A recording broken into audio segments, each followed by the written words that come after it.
मातुपते व्रतं चरिष्यामि तच्छकेयं तन्मे राध्यताम्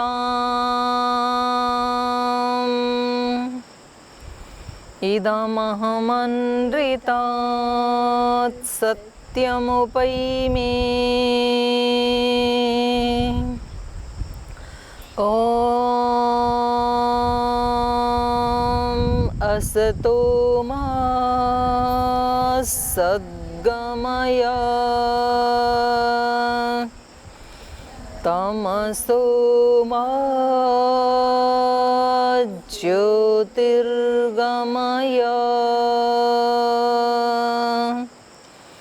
मृत्योर्मा अमृतं गमय ॐ शान्ति शान्ति शान्तिः।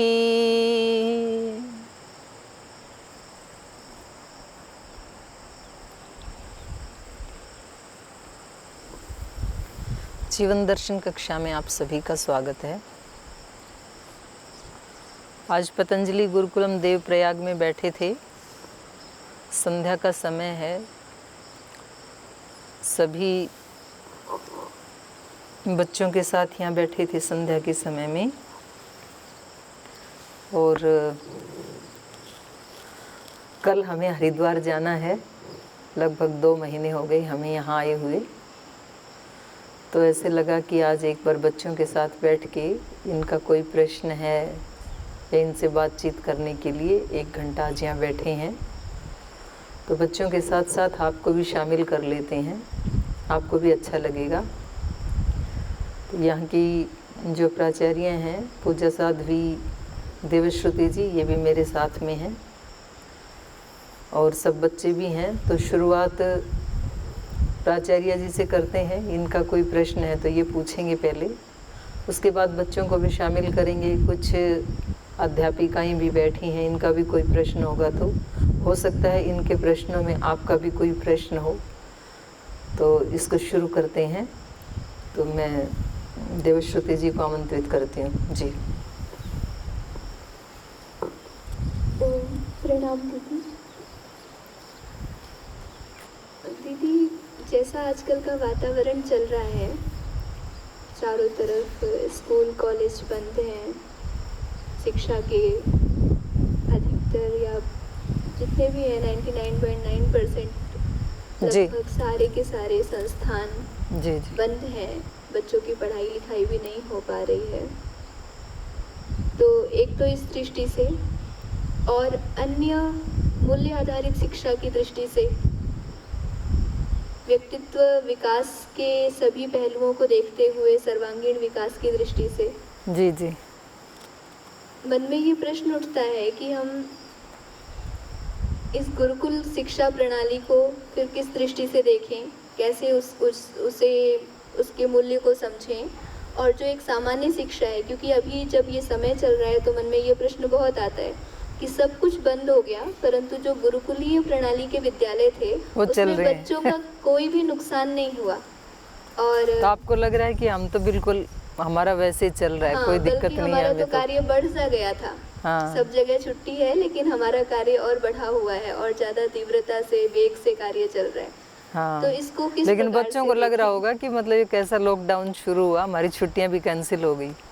जी, परंतु वास्तविक दृष्टि से देखें तो अभी तो एक अभिभावकों को, माता पिता को, सभी को ये चीज़ अच्छी लग रही है, क्योंकि 1 महीने की छुट्टी सुरक्षित हैं। अतिरिक्त यहाँ पर गुरुकुलीय व्यवस्था में बच्चे स्वस्थ भी हैं, सुरक्षित भी हैं, बाहर आना जाना भी नहीं है और उनकी शिक्षा पे भी कोई असर नहीं पड़ रहा है। तो इस दृष्टि से आप क्या हमें बताना चाहेंगे, या क्या हम समझ पाए? क्योंकि हम जितना समझ पाए हैं वो बहुत स्थूल दृष्टि से समझ पाए हैं। मैं चाहती हूँ इसको और ज़्यादा आप हमें थोड़ा मार्गदर्शन करें। आप स्थूल दृष्टि से नहीं समझ पाए, आपने तो बड़ा सूक्ष्म दृष्टि से समझ लिया। इसलिए तो यहाँ ज्योति जला के बैठे हो आप जंगल में, और ये तरह तरह के अभी तो दीपक हैं, फिर थोड़े दिन के बाद ये चंद्रमा बन जाएंगे, फिर उसके बाद सूर्य बन जाएंगे। और अभी तो एक सूर्य है धरती के ऊपर, फिर आपके ये इतने सारे सूर्य बन के चमचमाएंगे। तो खैर वास्तव में हमारी जो भारतीय शिक्षा पद्धति है ना, वो तो यही है, गुरुकुल की पद्धति ही। आप अपने इतिहास को देखेंगे तो यद्यपि कुछ लोगों का ये कहना है कि सारी सृष्टि ही जो है 5000 वर्ष पहले का इतिहास लोग मानते हैं, लेकिन हमारा जो रामायण का काल है तो उसके जो प्रमाण मिले हैं वो लगभग 9 लाख वर्ष पूर्व उसका माना जाता है। तो हम देखते हैं कि भगवान श्री राम से लेके भगवान श्री कृष्ण से लेके, क्योंकि वो तो राजकुमार थे, और श्री राम का तो मैं रामायण में पढ़ रही थी अभी कि जो दशरथ का और उससे पहले भी जो कौशल देश है और वो जो अयोध्या नगरी जो उनकी राजधानी है, तो महाराज मनु ने उसको बसाया था। और उसका जो चरित्र चित्रण है बालकांड में 5वां, 6ठा, 7वां 3 सर्ग, ये जरूर हर सामाजिक व्यक्ति को, हर राजनीतिक व्यक्ति को और अपने बच्चों को भी पढ़ाना चाहिए जरूर। उससे हमें ये पता लगता है अपने इतिहास का कि वहाँ जो वर्णन है, वहाँ के लोग कैसे हैं, वहाँ का लोगों का चरित्र कैसा है, धन धान्य कैसा है, वहाँ के मकान आदि कैसे हैं, पारिवारिक व्यवस्था कैसी है, महिलाओं की स्थिति कैसी है, पुरुषों की कैसी है, जो राजपुरुष हैं उनकी स्थिति कैसी है, मंत्रिमंडल कैसा है। तो मतलब ऐसे लगता है कि जैसे वो इस धरती का वर्णन नहीं है, कहीं इंद्रलोक स्वर्गलोक का है, और वो वहाँ पर कहा भी है वाल्मीकि ऋषि ने। और ये जो ऋषियों के ग्रंथ होते हैं ये ऐसे नहीं होते हैं कि कोई नॉवल की तरह से बढ़ा चढ़ा के अतिशयोक्ति करके लिख दिया होगा। महर्षि वाल्मीकि त्रिकाल दृष्टा ऋषि हैं, और जो आत्मवेता ब्रह्मवेता जो ऋषि होते हैं वो छोटा सा भी मतलब असत्य नहीं बोलते हैं, कम या ज़्यादा अतिशयोक्ति नहीं करते हैं वो। तो वो वहाँ पर बताते हैं कि मतलब ये जो नगरी है इसको देख करके ऐसे लगता है कि मानो इंद्र की अमरावती हो, और फिर सब कुछ बिल्कुल सेट है, अच्छा है। तो लेकिन राजा के मन में ये आता है कि इतना सब होते हुए भी मेरे यहाँ संतान नहीं है, तो इस साम्राज्य को आगे कौन बढ़ाएगा। तो फिर वो अपने मंत्रिमंडल में, उनके जो मंत्रिमंडल के लोग हैं वो बहुत ही कुशल हैं, बुद्धिमान हैं, धर्मज्ञ हैं, माने हर दृष्टि से एक आदर्श पुरुष है उनके मंत्रिमंडल में। तो उससे ये पता लगता है कि राजा के आसपास कैसे लोग होने चाहिए। और उसके साथ 8 सन्यासी मंत्रिमंडल में हैं, और उनमें 2 जो हैं वो पुरोहित के रूप में, मतलब वो तो बहुत ऊंची उनकी स्थिति है, जैसे महर्षि वशिष्ठ हैं और महर्षि वामदेव हैं, तो वो उनके भी मतलब अगुवाई कर रहे हैं। और उसके अतिरिक्त 6 और हैं सुयज्ञ आदि, उनके नाम वहाँ रामायण में दिए हैं। तो वो उनको बुलाते हैं कि हमारे यहाँ संतति नहीं है और हमें एक यज्ञ करना है, पुत्रेष्टि यज्ञ करना है, अश्वमेध यज्ञ करना है, तो उसके फल के स्वरूप हमें संतान हो और वो पूरा विधि विधान से हम यज्ञ करें, ऐसी वो सलाह करते हैं। उसके बाद यज्ञ होता है और उनके यहाँ पुत्र उत्पन्न होते हैं, और फिर एक नहीं 4-4 पुत्र उत्पन्न होते हैं। तो इतने वर्षों के बाद घर में संतान पैदा हुई और इतने लाड चाव से उनको पाला पोसा गया, और जैसे ही वो मात्र 8 वर्ष के बच्चे हैं तो तभी विश्वामित्र आ जाते हैं कि हम जंगल में यज्ञ कर रहे हैं। पहले ऐसी व्यवस्था थी कि जैसे ये आपका गुरुकुल परिसर बसा हुआ है ना, ऐसे अरण्यों में ऋषियों के गुरुकुल आश्रम होते थे, भीड़ भाड़ में नहीं होते थे, क्योंकि उन बच्चों को उस दुनिया से बिल्कुल अलग रख के, क्योंकि ये एक जो कोई नया निर्माण किया जाता है ना, वो लैब में होते हैं, नए सर्च, वो कोई रेलवे स्टेशन पे बैठ के नहीं हो सकते। तो वो उनको बिल्कुल एकांत में, जो साइंटिस्ट होते हैं उनको एकांत में रह के कोई चीज़ नई जो प्रोडक्ट उनको बनाना होता है, तो उसमें बहुत एकाग्रता की ज़रूरत होती है। तो जब एक बल्ब बनाने के लिए, इलेक्ट्रिसिटी बनाने, छोटे छोटे प्रोडक्ट का आविष्कार करने के लिए, उनका निर्माण करने के लिए जब इतनी एकांत की ज़रूरत है, तो मानव का निर्माण करने के लिए कितने एकांत की जरूरत होगी, और मात्र एकांत की नहीं, चेतना का स्तर बहुत ऊंचा होना चाहिए। सामान्य चेतना में तो सामान्य मनुष्य बनेंगे। बनाने वाले जो गुरुजन हैं, जो आचार्य गण हैं, अध्यापक गण हैं, तो वहाँ पहले ये व्यवस्था थी कि पढ़ाने वाले भी वहीं रहते हैं और वो उसी संस्थान में तैयार हुए हैं उन्हीं गुरुजनों से। तो उनको मतलब आगे पीछे बीच में उनको कुछ भी समझाने की जरूरत नहीं है, विजन पूरा क्लियर है उनके सामने। तो जैसे वो गुरुजन उनको बनाना चाहेंगे वैसे वो बन जाएंगे, और वो इसलिए बनाना चाहेंगे क्योंकि उनका खुद का चरित्र वो वैसे जीते हैं, तो देखते भी हैं बच्चे। तो उनको उसके अतिरिक्त भी कोई मनुष्य हो सकता है, वो कल्पना भी नहीं आती है उनको। और फिर उनका खर्चा ये सब कैसे चलेगा अगर वो उस निर्माण कार्य में लगे रहेंगे। तो राज व्यवस्था से एक मंत्रालय ही होता था जी, शिक्षा विभाग का पूरा, शिक्षा विभाग का एक मंत्रालय ही होता था। तो उनमें उन बच्चों का खाना पीना रहना तो वो राजा व्यवस्था करते थे, अपने वालों की तो करेंगे दूसरों की भी करते थे। तो वहाँ पर विश्वामित्र आते हैं और वो कहते हैं कि हम वहाँ यज्ञ करते हैं तो कुछ असुर रहते हैं वहाँ पे जंगल में, और वो हमारे यज्ञ में विघ्न डालते हैं। तो उन असुरों की हत्या के लिए या उनसे रक्षा करने के लिए आप हमें अपने 2 राजकुमार हमारे साथ भेज दीजिए। अब इनको बुढ़ापे में तो संतान मिली है, तो कहते हैं कि जी मेरे पास बहुत अच्छी सेना है, मैं किसी सेना की एक टुकड़ी को भेज देता हूँ, आपके आश्रम के चारों तरफ तैनात रहेगी और परमानेंट ले जाओ आप, और आपके यज्ञ में कोई विघ्न नहीं आएगा। वो भेज सकते थे, राजा हैं। लेकिन वहाँ पर वशिष्ठ ऋषि भी बैठे हैं। मंत्रिमंडल में ऋषियों का रखना, राजनीति में उनकी सलाह लेना, ये मतलब बहुत ज़रूरी है। तो वो तुरंत कहते हैं कि आपको ना, आप राजा हैं और राजा को कभी मोह से ग्रस्त नहीं होना चाहिए, क्योंकि राजा यदि अपने बच्चों के प्रति मोह से ग्रस्त हो जाएगा तो वो प्रजा के साथ पुत्रवत व्यवहार नहीं कर पाएगा फिर। तो इसलिए आपको अगर प्रजा को पुत्रवत प्रेम करना है तो आप जिन टुकड़ी को भेजेंगे वो भी तो किसी के बच्चे ही हैं ना, तो क्यों ना आप अपने बच्चों को पहले भेजें जी। मतलब आज भी ये प्रश्न हमारे सामने उपस्थित है कि सीमा के ऊपर जो शहीद होते हैं उनमें एक भी किसी नेता, राजनेता, अभिनेता का बच्चा क्यों नहीं होता है। मतलब उनके बच्चे ऐसी शिक्षा प्राप्त करते हैं विदेशों में और ऐसे वो फील्ड में जाना चाहते हैं जहाँ वो बिल्कुल सिक्योर रहें। आम जो साधारण हमारे जैसे लोग हैं उनको हम बोलते हैं, उनकी गाथा गाते हैं, उनको सैल्यूट करते हैं शहीदों का, लेकिन वास्तव में तो अगर इतना ही प्रेम है शहादत से और देश से तो सबसे पहले राजाओं के बच्चे जाने चाहिए, फिर तो नेताओं के जाने चाहिए। तो ये बात आज कोई बताने वाला नहीं है, क्योंकि कोई मंत्रिमंडल में कोई ऐसा ऋषि नहीं है जो मार्गदर्शन कर सके। तो वहाँ वशिष्ठ बैठे हुए हैं कि आपको सचमुच यदि आप प्रजा का पुत्रवत पालन करते हैं तो आपको सबसे पहले अपने बच्चे का त्याग करना चाहिए, किसी को भी आप भेजेंगे।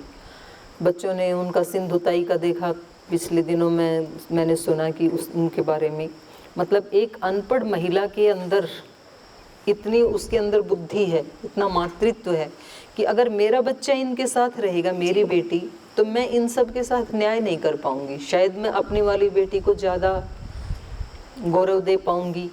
तो इसलिए मुझे अपनी बेटी को साथ में नहीं रखना है। ये कितनी बड़ी बात है, ये बहुत बड़ी बात है। तो राम और लक्ष्मण वहाँ जाते हैं, वहाँ उनकी शिक्षा दीक्षा होती है।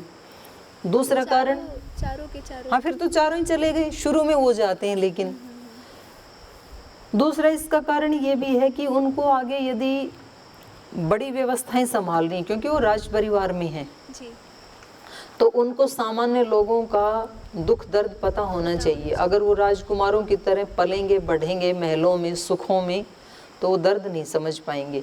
तो आश्रम में जो रहते हैं बच्चे तो उनको तपस्या करवाई जाती है। तो यद्यपि यहाँ तो बच्चे केवल विद्या का तप कर रहे हैं, इनसे ज़्यादा तपस्या हमें करने को मिली है। हम जिन उसमें गुरुकुल में हम पढ़े जैसे लोहा कला गुरुकुल में हम 1 वर्ष रहे तो वहाँ केवल गिन के 2 या 3 चपाती दी जाती थी, और सब्जी के नाम पे सब्जी तो कभी होली दिवाली को बनती थी, वो भी आलू टमाटर की बस केवल, और केवल रोजाना दाल मूंग की। लेकिन वो दाल भी ऐसी होती थी कि उसमें आप डुबकी मारो तो भी आपको दाल नहीं मिलेगी ढूंढने से, कोई 1-2 दाने होते थे दाल के, बाकी पानी, और उसमें छौंक लगाने का कोई ऑप्शन नहीं, कभी नहीं, केवल नमक और हल्दी डालते थे। और जो रोटी हैं वो थोड़ी जली सी कच्ची सी, और वो भी गिनती की 2 चपाती या 3 चपाती, अगर किसी को चौथी भी चाहिए, इतनी छोटी छोटी हैं, तो बोले बस है अब आज का इतना ही। फिर गायों की सेवा, ये तो मैंने भी की है, मतलब मैं रोजाना 8 गायों का दूध सुबह निकालती थी, 8 का शाम को निकालती थी। कितना समय लगता था दीदी? फटाफट निकाल देती थी, आधा घंटा लगता था लगभग 8 का निकालने में। और दूसरे बच्चे थे, उनकी गोबर उठाने में, उसकी सफाई करने में उनकी ड्यूटी लगती थी, खाना बनाने में, खुद अपना खाना बनाते थे। और उसका एक अलग ही महत्व होता है। एक पहली बात तो ये है कि यहाँ तो खास करके बेटियाँ हैं, बेटियों को तो सब काम आने ही चाहिए। अगर इनको खाना बनाना नहीं आता है 12वीं तक, तो फिर बाद में तो इनको आएगा ही नहीं। तो आपके यहाँ तो ऐसा ऑप्शन है नहीं कि इनको सिखाया जाए, तो मुझे तो ऐसे लगता है कि सिखाना चाहिए, यहाँ पे ये काम भी सिखाने चाहिए सेवा में। चाहे वो सब्जी काट दें, हेल्प कर दें, कोई बात नहीं, पूरा खाना शुरू में नहीं बना सकते हैं तो रोटियां बेल दें, सेक दें कभी, लेकिन वो होनी चाहिए ट्रेनिंग। तो हमने ऐसे किया बहुत। तो फिर वहाँ गए शांति धाम में, तो वहाँ तो बिजली भी नहीं थी जी, टीन शेड में रहते थे। वही हमारा स्टडी रूम भी वही था, नहीं स्टडी रूम तो ऐसे एक पेड़ था, जंगल का जंगल था ना, तो बस ऐसा ही था, उसकी थोड़ी सी छाँव होती थी, वो स्टडी रूम था। और वो क्लासरूम था, और जिस टिन शेड में रहते थे वो 10 बाई 10 का है, आपने तो देखा है वो। वही हमारा बेडरूम, वही स्टडी रूम, वही किचन रूम, सब उसी में था। और वहीं हमारा सामान भी रखा हुआ था। 4-5 लोग शुरू में थे हम, 4-5 लोग उस 10 बाई 10 के हाँ हाँ।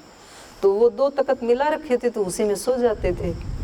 कभी कभार ऐसे बाहर सो जाएं तो वहाँ भी वो इतने बड़े बड़े बिच्छू थे वहाँ भी, और सांप भी ऐसे ही घूमते थे। वो तो और भी ज्यादा जंगल है, घनघोर जंगल था वहाँ भी। तो और ज्यादा। यहाँ तो नदी हाथी नीचे है, वहाँ तो कावेरी बिल्कुल पास में, बिल्कुल किनारे है। हाथी बहुत आते थे। और शास्त्री जी, गुरु जी एक दिन सो रहे थे, तो उनके पास तो एक वो आके सो गया, लोमड़ी। तो उनको गिला गिला लगे, अपने शास्त्री जी हैं, तो उन्होंने सोचा कि कुत्ता है, लोमड़ी है, मैं क्या करूँ। वो इधर इधर सरकते जाए, वो उनके पास पास आता जाए। तो फिर उन्होंने जोर से उसको ऐसे मारा, तो वो चिल्ला के भाग गया फिर। तो श्री राम से लेकर के भगवान कृष्ण से लेके मैं ये कहना चाह रही थी कि इन्होंने गुरुकुल में ही क्यों पढ़ाया अपने बच्चों को। भाई वो तो राज परिवार के में पैदा हुए थे, तो उनके लिए तो किसी कॉन्वेंट स्कूल में भेजते, या आचार्य उनके घर आके पढ़ा देता, एक स्पेशल विद्यालय बना देते, एक बिल्डिंग दे देते। आज भी ऐसा होता है, ऐसा भी आज भी होता है घरों में बुला करके। हाँ, बड़े घरानों में कि भाई वो जो अच्छे से अच्छे जो टीचर हैं, आचार्य हैं, वो वहाँ आकर के पढ़ाएंगे। लेकिन ये एक समाज की व्यवस्था है। तो हमारी जो प्राचीन शिक्षा व्यवस्था की जो पद्धति है, भारतीय पद्धति, वो तो यही है, गुरुकुल प्रणाली ही।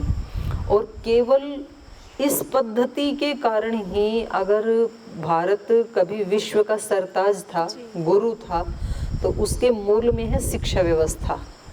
क्योंकि व्यक्ति किसी भी फील्ड में जाएगा, जैसे हम पढ़ भी रहे हैं, अभी रामायण पढ़ रहे हैं हम, तो जो गेट पे खड़ा है ना, वो व्यक्ति भी धर्मज्ञ है और विद्वान है, वो और वो बहुत समृद्ध है, तो वो कभी लूट की पाट की बात उसके मन में ही नहीं आएगी। और भारत के विषय में ये बात प्रसिद्ध भी थी, आप बता रहे थे कि जब नालंदा जैसे विश्वविद्यालयों में जब विदेश से लोग पढ़ने जहाँ पर आया करते थे, हाँ, वहाँ पर उनका पहला जो साक्षात्कार है, इंटरव्यू, वो द्वारपाल ही ले लिया करते थे। यदि वो द्वारपाल की परीक्षा में वो विदेशी विद्यार्थी जो है योग्य हैं, तभी उनका प्रवेश अंदर होता गुरुकुल के अंदर तभी आएगा वो।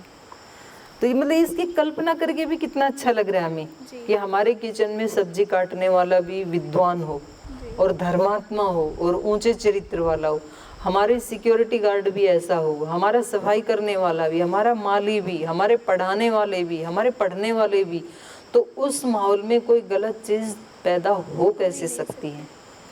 तो इसके कारण भारत देश का गौरव था पूरे विश्व में, क्योंकि यहाँ किसी भी फील्ड, और इतना धन धान्य था, मतलब वहाँ रामायण में आता है कि कोई हजारों से नीचे दान नहीं देता था उस समय, क्योंकि खूब है सबके पास। और जब व्यक्ति का पेट भरा है, उसके पास कोई अभाव नहीं है, तो ना वो चोरी करेगा, डकैती नहीं करेगा, कोई दुर्व्यसनी नहीं है। तो बहुत ही मतलब आज भी अगर कोई सुख विशेष होता है ना कहीं, तो ये कहा जाता है भाई यहाँ तो राम का राज है जी, राम राज्य है। हाँ, राम राज्य मतलब कोई कमी नहीं है, कोई त्रुटि नहीं है। तो ये शिक्षा पद्धति मूल में है। आज कोई व्यक्ति डॉक्टर कैसा होगा, इंजीनियर कैसा होगा, कोई एडवोकेट कैसा होगा, कोई डीसी डीएम कैसा होगा, कोई सीएम पीएम कैसा होगा, ये उसकी शिक्षा व्यवस्था के ऊपर निर्भर करता है कि उसको घर में कैसे संस्कार मिले हैं, माता पिता कैसे हैं, और उसको गुरुजन कैसे मिले। ये दो मिलकर के मनुष्य के जीवन का निर्माण करते हैं। तो माता पिता भी विद्वान होने चाहिए, और विद्वान ना हो तो धर्मात्मा तो जरूर होने चाहिए, क्योंकि पहला तो असर उन्हीं का ही पड़ता है। और फिर भूल चूक से चलो कहीं उनको इतना ज्ञान नहीं था, तो फिर बचा हुआ जो शेष कार्य है वो फिर गुरु के अंदर इतनी पात्रता होती थी कि वो उसके पुराने संस्कारों को भी मोड़ सकता है। तो ये हमारी प्राचीन गुरुकुलीय जो शिक्षा व्यवस्था थी, और ये दोबारा आना पड़ेगा उसी के ऊपर। तो आप लोगों का बड़ा गौरव सम्मान होने वाला है यहाँ जो ये बच्चे पढ़ रहे हैं। जैसे अभी कोरोना ने पूरे विश्व को ये बता दिया कि भाई दूर से हाथ जोड़ के नमस्ते करो, सिर झुका के। हाँ, कोई हग नहीं करना, कोई हाथ नहीं मिलाना। नहीं तो कोई किसी देश में तो वो किश करते थे, विश करने के लिए कहीं हाथ मिलाते थे, कहीं हग करते थे। तो अब वो कह रहे हैं कि ये ठीक है। अब सबको आयुर्वेद का पता लग गया, सबको योग का पता लग गया। नहीं तो उनको लगता था कि ये तो सन्यासियों का काम है, योग प्राणायाम हमारा काम थोड़े ही है। और अब धीरे धीरे उनको ये भी पता लग रहा है कि बिजनेस करनी है, उसमें भी अगर आपको बहुत आगे जाना है तो गुरुकुल में पढ़ना चाहिए। बच्चों की जानकारी के लिए मैं बताना चाहती हूँ कि अपना लगभग 1 वर्ष पहले रुचि सोया जो अपन ने लिया था कंपनी, तो उस समय उसकी वैल्यू थी 4,000 करोड़, इतने में हमने लिया था, लगभग 4.5 हमने लिया था। अब उसकी वैल्यू है 40,000 करोड़, जो डूबने वाली कंपनी थी। हाँ, उसको हमने 10 गुना। तो मतलब सब ये सोचते हैं कि भाई इनके पास ऐसी कौन सी शिक्षा, ये कहाँ पढ़ के आए हैं दोनों, आचार्य जी और स्वामी जी, कि ये वेद पढ़ाएं, दर्शन पढ़ाएं, व्याकरण पढ़ाएं, ये बात समझ में आती है, गुरुकुल में पढ़ के आए हैं। हाँ, ये रिसर्च कैसे कर सकते हैं? हल्ला मच गया कोरोनिल बनाने से, ये रिसर्च सेंटर कैसे बना सकते हैं? तो ये सारा चमत्कार गुरुकुल की शिक्षा पद्धति का है, क्योंकि गुरुकुलीय शिक्षा पद्धति है नंबर 1 पुरुषार्थी बनाती है जी। जो बाहर की शिक्षा व्यवस्था है निठल्ला बनाती है। वो कहते हैं बच्चों के ऊपर बर्डन मत डालो। हाँ। नहीं तो बच्चों डिप्रेस हो जाएंगे। बच्चों को ज्यादा रटने का काम मत दो, याद करने का, बाहर स्कूल में जो कहते हैं उनको होमवर्क भी मत दो। और आप प्राचीन शिक्षा पद्धति देखेंगी रामायण, तो जो लव कुश हैं उनको 25,000 श्लोक हैं रामायण में, और वो उन्होंने बचपन में याद कर लिए छोटे बच्चों ने। और उसके बाद जहाँ भी सभा होती है, जहाँ भी ऋषि महर्षि बैठते हैं, उनके बीच में जाके सुनाते हैं वो। और सुनाते सुनाते सुनाते अयोध्या में भी पहुँच गए, अपने बापू को भी जाके सुना दिया। और केवल रामायण याद नहीं थी बच्चों, अष्टाध्यायी में तो 4,000 सूत्र हैं, धातु पाठ में 2,000 हैं, लिंगानुशासन, गण पाठ, पारिभाषिक, सारे टोटल भी आप मिला लोगे तो लगभग 10,000 सूत्र होते हैं। 2300 सूत्र 5 दर्शन में हैं, और उसमें मीमांसा भी यदि आप जोड़ दें तो 3,000 लगा लो, 3,000 सूत्र ये हैं। तो कुल मिला के 13,000 सूत्र हुए। और ये तो सूत्र हैं, और वो श्लोक हैं, वो श्लोक हैं। और उसके अतिरिक्त वहाँ लिखा है कि वो बड़े वेद के मर्मज्ञ हैं। हाँ, छोटे छोटे बालक हैं वो अभी। क्योंकि बचपन में जितना ज़्यादा ब्रेन का विकास हो सकता है उतना फिर बड़े होके नहीं होता है। और ये गुरुकुल में ही संभव है, क्योंकि गुरुकुल में शास्त्र स्मरण जो करवाते हैं तो करते समय आप तो बच्चे हैं, अब बच्चों को तो उतना समझ में नहीं आएगा, आपको तो लगेगा कि भाई हमें रोज याद करना पड़ता है। लेकिन आप ही बच्चे जब कहीं ऊंचे पद पे जाएंगे तो इस समय को आप याद करेंगे कि उस समय यदि हमें गुरुकुल में जाने को नहीं मिलता, माता पिता नहीं भेजते, तो आज हम यहाँ नहीं बैठे होते। ये अंतर है, बहुत बड़ा अंतर है, मतलब ये एक वैज्ञानिक अंतर है। और अभी कुछ बच्चे ऐसे सोचते हैं कि बच्चे भी और माता पिता भी, जैसे हम अगर ये बात कहें कि गुरुकुल में पढ़ करके फिर ये रिसर्च भी कर सकते हैं, तो उन्हें लगता है कि अभी तो आप इन्हें उस स्तर का साइंस नहीं पढ़ा रहे हैं, अभी तो इन्हें आप वैसी फैसिलिटीज़ नहीं दे रहे हैं जैसे इंटरनेशनल स्कूल्स में मिलती हैं, तो कैसे आप ये कह सकते हैं कि ये हो सकता है। और ऐसे ही फिर माता पिता दूसरा प्रश्न रखते हैं कि इतने वर्षों तक बच्चा यदि हमसे अलग रहेगा तो वो परिवार को कैसे समझेगा, कैसे हमें समझेगा, हमारी परंपराओं को कैसे समझेगा।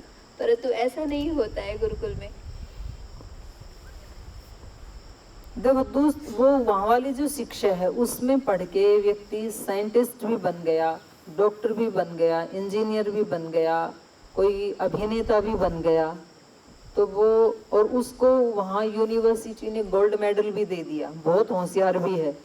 लेकिन मैंने बहुत देखा कि जो गोल्ड मेडल लेने वाले हैं पूरी यूनिवर्सिटी में, वो भी जीवन की परीक्षा में वो मिट्टी के मेडल भी नहीं ले पाए, फेस नहीं कर पाए चीज़ों को, तपस्या का भाव नहीं आता है वहाँ पर एक दूसरे से एडजस्ट होने का भाव नहीं आता है, पति पत्नी एडजस्ट नहीं होते। अभी अभी 3-4 अभिनेताओं ने आत्महत्या कर ली लॉकडाउन के दौरान, क्योंकि वो सब तो मिला नहीं। और एक तो बहुत बुद्धिमान था, उसमें इंजीनियरिंग में बहुत कई डॉक्टरों को आत्महत्या करते हुए सुना है, इंजीनियरों को सुना है, डीएम को आईएएस की परीक्षा पास करने के बाद। तो वो केवल कागज पत्र की परीक्षा है, तो हम ये नहीं कह सकते हैं कि आप अभी इनको साइंटिस्ट बनाना है तो अभी से इनको वो उस तरह का वो आप नहीं पढ़ा रहे हैं। इनके ब्रेन का विकास हो गया ना, मतलब आप पिछले 30 साल का इतिहास तो मैंने अपनी आंखों से देखा है। जो विद्यार्थी हमारे गुरुकुल में पढ़े और उन्होंने जाके बाहर परीक्षा दी, हमेशा वही गोल्ड मेडलिस्ट रही।